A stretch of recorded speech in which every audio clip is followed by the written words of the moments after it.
Welcome to Story Lab. This week, we're going to be talking about trust, while also taking a look at the story of a guy who had a far-reaching dream. Oh, and we're also going to be flying high.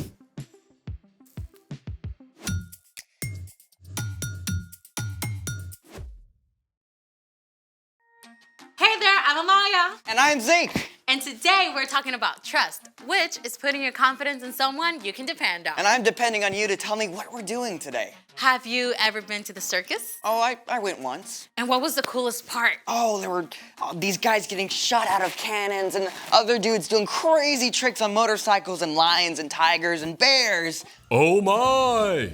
But what about the acrobat? Oh yes, they were awesome sauce. Did you just say awesome sauce? Hey, it's in the dictionary. Awesome sauce! Extremely good! Excellent! Okay, your point.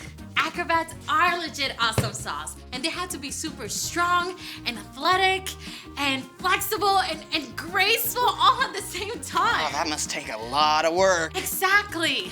And the most amazing thing is we get to talk to an acrobat today. No way! Yes, wait. Her name is Grayson, and I'm calling her right now. Hi, everyone.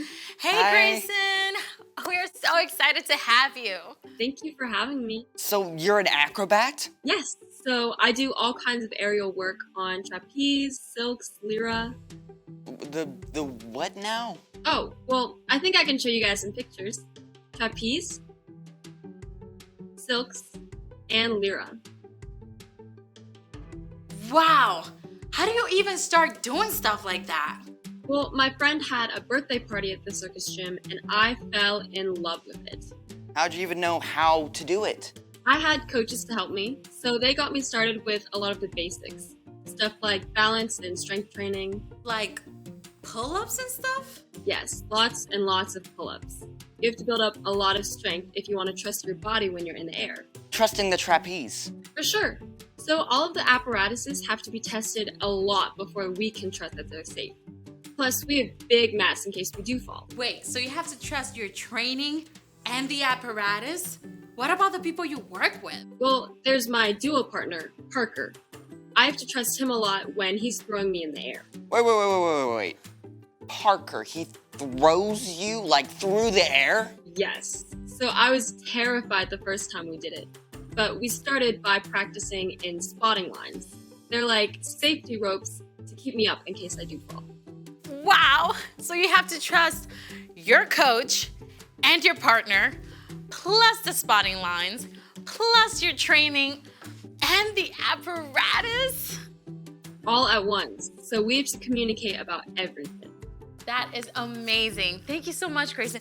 Before you go, can you show us some of your work? Yes, I'd love to.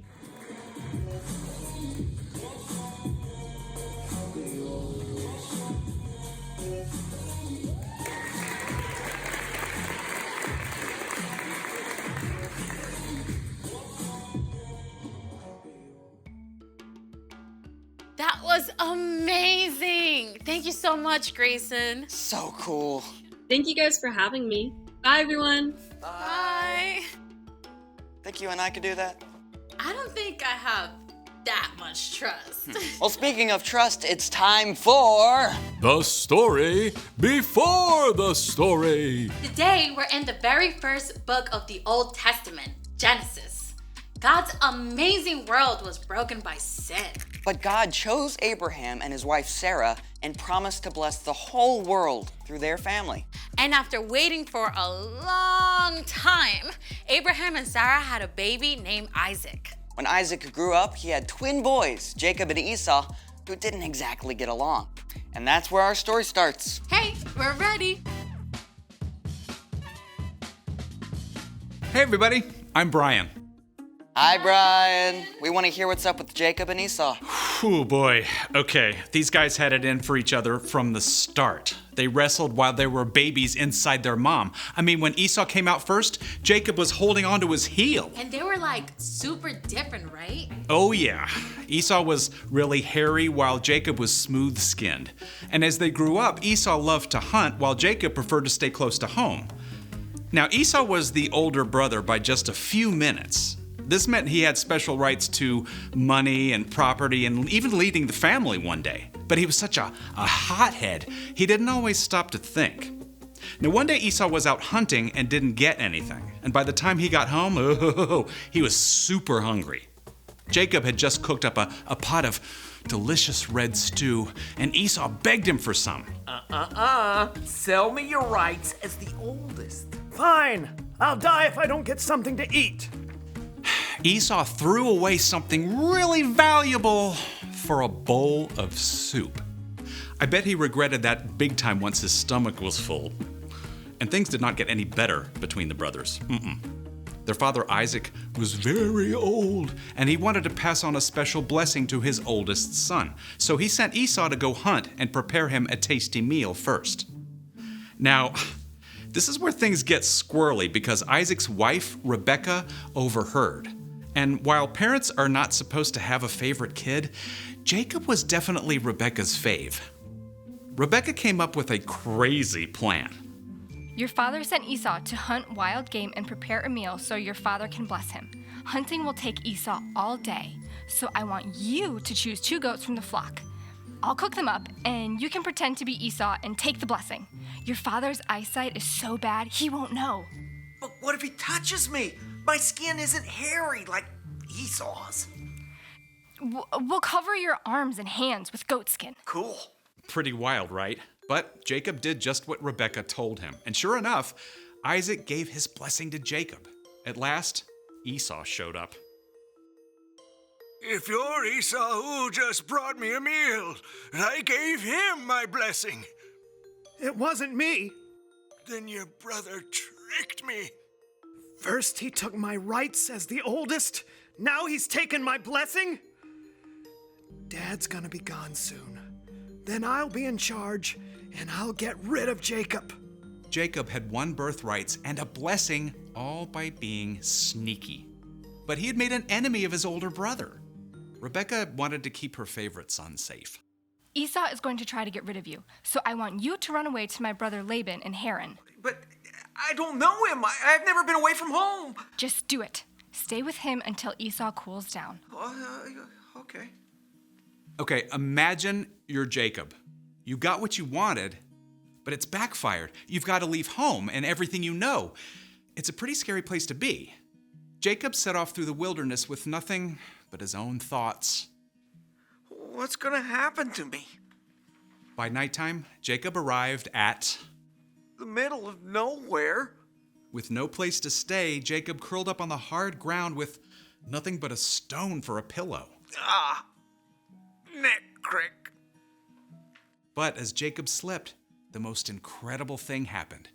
He saw a vision from God. In the vision, a broad stairway reached from the earth all the way up into heaven. Shining angels climbed up and down in a parade that dazzled Jacob's eyes. And most amazing of all, the Lord stood beside the staircase. Now, if you are Jacob, you may not be sure what God thinks of you. I mean, God has promised to bless the whole world through your family, but you've done some pretty sneaky things along the way. God might decide to go back on that promise. Then, the Lord spoke to Jacob. I am the Lord. I am the God of Abraham and Isaac. I will give you and your children the land you are lying on. They will be like the dust of the earth that can't be counted. All nations on earth will be blessed because of you. I am with you. I will watch over you everywhere you go. I will not leave you until I have done what I have promised. The light faded, the vision disappeared, and Jacob woke up. The Lord is surely in this place. Early the next morning, Jacob took the stone he had used as a pillow and set it up as an altar for God. May God be with me and do as he has promised. Then you, Lord, will be my God. Then Jacob continued on his journey to Haran, and that's the end for now. Okay, so Jacob was kind of messed up. Yeah, but even though Jacob made a lot of not so great choices, God was still with him. God still had a plan to bless the whole world, and Jacob was part of that, even though he was not perfect. Many hundreds of years later, Jesus was born into Jacob's family line. It's a story that we're still part of. So, what is our part in that story? Well, you can trust that God has a plan, even when it's hard to see the path ahead. So, maybe you and your best friend had a fight. You can still trust that God loves both of you and that He is there with both of you as well. You just need some time to cool down.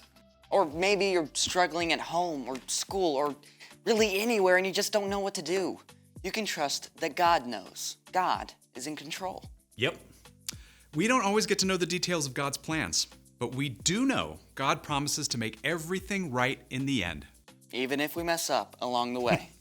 I think you've got it. I'm off. So here's the thing. You can trust that God has a plan no matter what's going on.